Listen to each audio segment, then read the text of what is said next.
আলাইকুম ভাই, আমার প্রশ্নটা হলো আল্লাহ সুবহানাহু ওয়া তাআলা কেন আমাদের দোয়া বা প্রার্থনার সবগুলোর উত্তর দেন না অথবা পূরণ করেন না?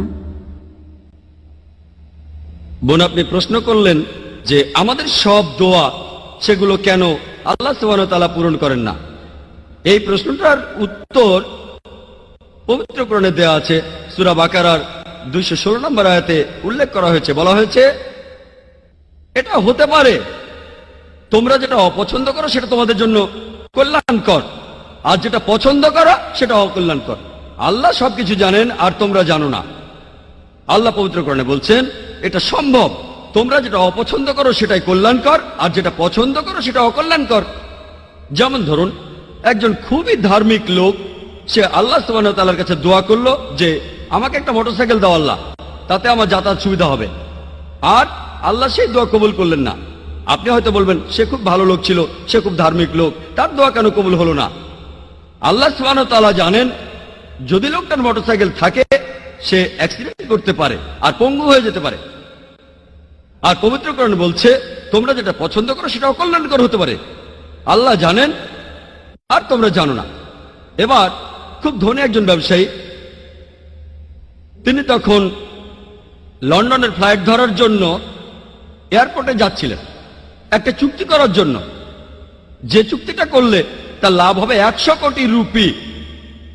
যখন তিনি এয়ারপোর্টের দিকে যাচ্ছিলেন, দুর্ভাগ্যজনকভাবে রাস্তায় খুব বড় একটা ট্রাফিক জ্যাম ছিল আর তিনি সময় মতো এয়ারপোর্টে পৌঁছাতে পারলেন না। তিনি যখন এয়ারপোর্টে পৌঁছলেন ততক্ষণে সেই ফ্লাইটটা রওনা দিয়েছে, তিনি ফ্লাইট মিস করলেন। তিনি তখন মন খারাপ করে বললেন এটা আমার জীবনের সবচেয়ে একটা বাজে ঘটনা। বাড়ি ফিরে যাওয়ার সময় গাড়িতে যে রেডিওটা ছিল তাতে লেটেস্ট খবরটা শুনলেন যে তিনি যে ফ্লাইটটা ধরতে যাচ্ছিলেন, যে ফ্লাইট লন্ডন যাচ্ছিল, সেটা ক্র্যাশ করেছে আর সেই প্লেনে যতজন যাত্রী ছিল তারা সবাই মারা গেছে। তখন সে ব্যবসায়ী বললেন এই ঘটনাটা হলো আমার জীবনের শ্রেষ্ঠ একটা ঘটনা। কিছুক্ষণ আগেই তিনি ট্রাফিক জ্যামকে অভিশাপ দিচ্ছিলেন, কারণ ট্রাফিক জ্যামের কারণে তার 100 কোটি রুপি ক্ষতি হয়েছে। এই ঘটনার কিছুক্ষণ পরেই সেই ট্রাফিক জ্যামকে তিনি ধন্যবাদ জানালেন, কারণ এতেই তার জীবন বেঁচেছে। আর পবিত্র কোরআন বলছে যেটা তুমি অপছন্দ করো সেটা কল্যাণকর হতে পারে। আল্লাহ জানেন আর তোমরা জানো না। আল্লাহ জানেন সেই ব্যক্তির জীবন তার 100 কোটি রুপির চাইতে অনেক বেশি মূল্যবান। আপনি যে দোয়া করেন অনেক সময় দেখা যায় আল্লাহ সুবহানাহু ওয়া তাআলা সেই দোয়াটা পূরণ করছেন না, তিনি সে দোয়া কবুল করেন না। আর পবিত্র কোরআনে বলা হয়েছে, সূরা সূরার 27 নম্বর আয়াতে উল্লেখ করা হয়েছে যে আল্লাহ তাআলা তার সকল বান্দাকে, যদি আল্লাহ তার সকল বান্দাকে জীবনের উপকরণে প্রাচুর্য দিতেন তাহলে তারা অবশ্যই পৃথিবীতে বিপর্যয় সৃষ্টি করত, কিন্তু আল্লাহ তার ইচ্ছেমতো পরিমাণেই নাজিল করেন এবং তিনি জানেন তিনি কি দিয়েছেন। পবিত্র কোরআনে সূরা বাকারার 186 নম্বর আয়াতে উল্লেখ করা হয়েছে যে যখন মানুষ আমার সম্পর্কে তোমাকে প্রশ্ন করবে তাদের বলো যে আমি তাদের নিকটেই আছি, তাদের খুব কাছেই আছি এবং আমি আমার ভৃত্যদের সব আহ্বানই শুনতে পাই। পবিত্র কোরআনে সূরা গাফিরের 60 নম্বর আয়াতে উল্লেখ আছে তোমাদের প্রতিপালক বলেন আমাকে ডাকো আমি তোমাদের সাড়া দেব। পবিত্র কোরআনে আছে যে আল্লাহ বলছেন আমাকে ডাকো আমি তোমাদের ডাকে সাড়া দেব।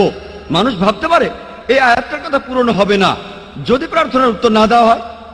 যদি আপনি ভালো করে দেখেন আল্লাহ সুবহানাহু ওয়া তাআলা আপনার প্রার্থনার উত্তর দিচ্ছেন উত্তর না দেওয়ার মাধ্যমে, কারণ আল্লাহ জানেন কোনটা ভালো কোনটা খারাপ আপনার জন্য। আর কিছু মানুষ আছে যারা হয়তো বলবে আমরা অনেক অবিশ্বাসীকে দেখেছি, অনেক অধার্মিক মানুষ যারা ভুল ঈশ্বরের উপাসনা করে আর তারা বিলাসবহুল জীবনযাপন করে। অবিশ্বাসীরা নকল ঈশ্বরের উপাসনা করে টাকার জন্য আর তারা সম্পদশালী হয়। যদিও এইসব অধার্মিক আর অবিশ্বাসী লোকেরা নকল ঈশ্বরের কাছে বিভিন্ন জিনিসের প্রার্থনা করে, আল্লাহ তাদের বস্তুগত চাহিদা পূরণ করে থাকেন, কারণ তিনি জানেন তারা যেটা প্রার্থনা করছে এতে তারা ভবিষ্যতে আরো বেশি ক্ষতিগ্রস্ত হবে। পরকালের জীবনে এসবের কারণে তারা শুধু ক্ষতিগ্রস্তই হবে। সত্যিকারের বিশ্বাসীদের ক্ষেত্রে এটা ব্যাপারই না যে সে ধনী না গরিব আর এখন তার সুসময় না দুঃসময়, আর তারপরও আল্লাহ সুবহানাহু ওয়া তাআলাকে বিশ্বাস করে। পবিত্র কোরআনে সূরা নূরের 37 নম্বর আয়াতে উল্লেখ করা হয়েছে যে সেই সব লোক যারা ব্যবসা বাণিজ্য এবং ক্রয় বিক্রয় করেও আল্লাহ সুবহানাহু ওয়া তাআলাকে স্মরণ করা, যাকাত প্রদান করা ও সালাত আদায় থেকে বিরত থাকে না। তারা ভয় করে সেই দিনকে, যে দিন অনেকের অন্তর ও দৃষ্টি বিপর্যস্ত হয়ে পড়বে। তারা শুধু আখিরাতে ভয় করে, রোজ কিয়ামতের দিন, যেদিন আমাদের প্রত্যেকের বিচার করা হবে। সত্যিকারের বিশ্বাসী সব সময় বলে আলহামদুলিল্লাহ, যে ঘটনাই ঘটে থাকুক না কেন আলহামদুলিল্লাহ, মানে সমস্ত প্রশংসা আল্লাহর। এমনকি যদি তার ক্ষতিও হয় সে বলবে আলহামদুলিল্লাহ, কারণ সে আল্লাহকে বিশ্বাস করে। আর আল্লাহ তাআলা যখন সেই ব্যক্তির ক্ষতিটা হতে দিলেন, এতে করে ভবিষ্যতে তার জন্য আসলে উপকারী হবে। এক কথায় সত্যিকারের বিশ্বাসী সে এমনটা বিশ্বাস করে যা কিছু হয়েছে ভালোর জন্যই হয়েছে। আশা করি উত্তরটা পেয়েছেন।